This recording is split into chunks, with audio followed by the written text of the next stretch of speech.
Hello, my name is Megan Elliott. I'm a fourth grade teacher at Rusburg Elementary School. Today I'm going to read The Smart Cookie by Jory John.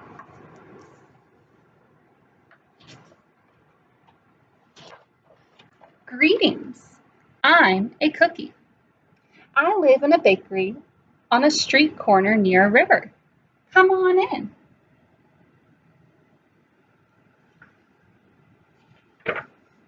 Welcome to our little community. It's a warm and supportive place to spend some time. Some pretty fantastic, eh?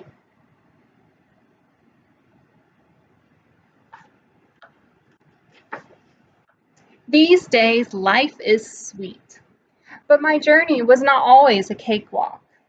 When I was younger, I could not have imagined fitting in here. For a long time, I did not feel comfortable speaking up or sharing my ideas. I didn't feel like a smart cookie. I wanted to be a cookie who knew all the answers, a cookie who felt confident in a group, a cookie who said, aha, when solving a puzzle, like this, aha.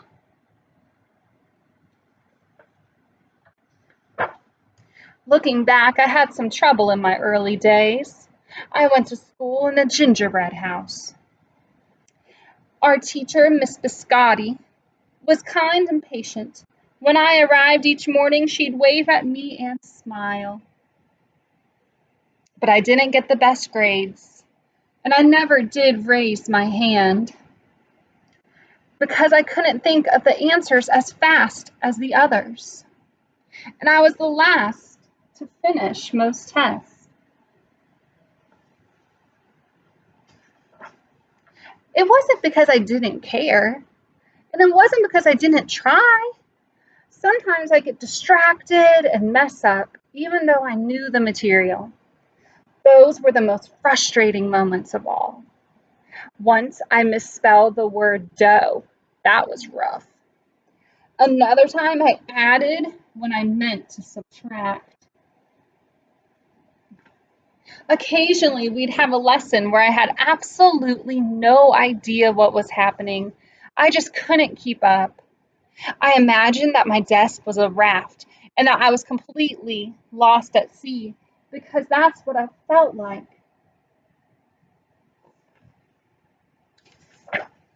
At night, I slept in a cookie jar. I had about 6 dozen roommates. I'd stay awake and stare out the window and worry. And it went this way day after day after day. But then something happened that changed everything. It all started with a homework assignment. Miss Biscotti requested our attention one afternoon. Tonight, I would like you to create something completely original, she announced. It can be anything you want. Please bring it to class tomorrow. That was it. There were no further instructions. Miss Biscotti winked at me as I gathered my belongings. I felt like I had a million butterflies in my stomach. Create anything? Something original? Due tomorrow?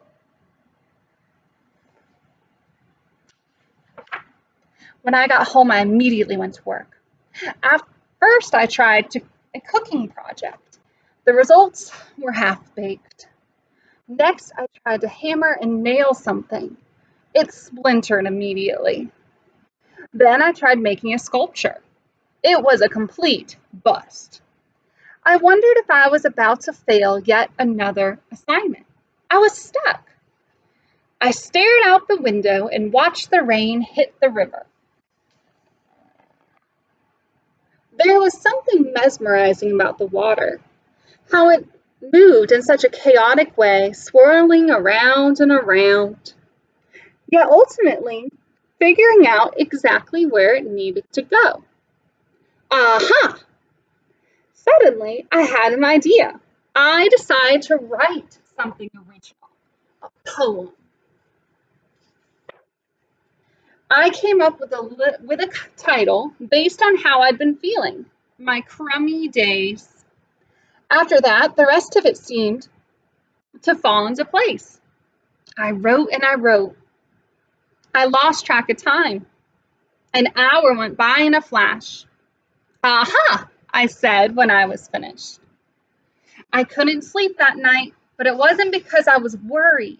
It was because I was excited. I felt like I had really accomplished something. I felt smart. The following day, Miss Biscotti asked for volunteers to share what we'd created. One kid showed off his original frosting art. Another kid revealed her sprinkle distribution machine. It was neat seeing how everyone was good at such different things. Finally, Miss Biscotti turned to me. Would you like to share anything? She asked. Gulp, I gulped. I thought I'd probably crumble under the pressure, but I made my way to the front of the classroom. I noticed my hands were shaking. My mouth went dry.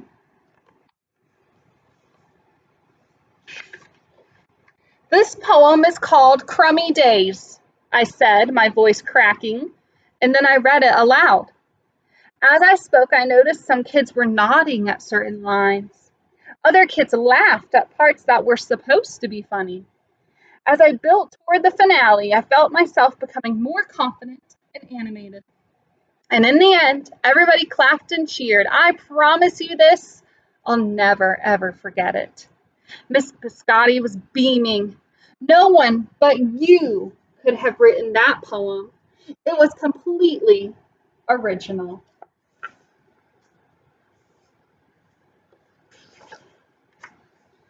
Aha! I had done it. I'd created something and shared it with the world. Well, my world at least. School was a bit different after that. I wasn't so scared to raise my hand or ask a question or share my work. Sure, some things still don't come as easily for me as they do for others. But now I know that you can be smart in many different ways. You don't have to have the answers to every question or suddenly be great at everything at all. As for me, I learned that I can write and I can think up great ideas. And I found plenty of other things I'm good at too. I no longer feel lost at sea. It's more like floating down a river. And the best part is, there's always more to learn because we are all smart cookies. So remember, you are always a smart cookie, no matter how crummy you might feel. Thank you.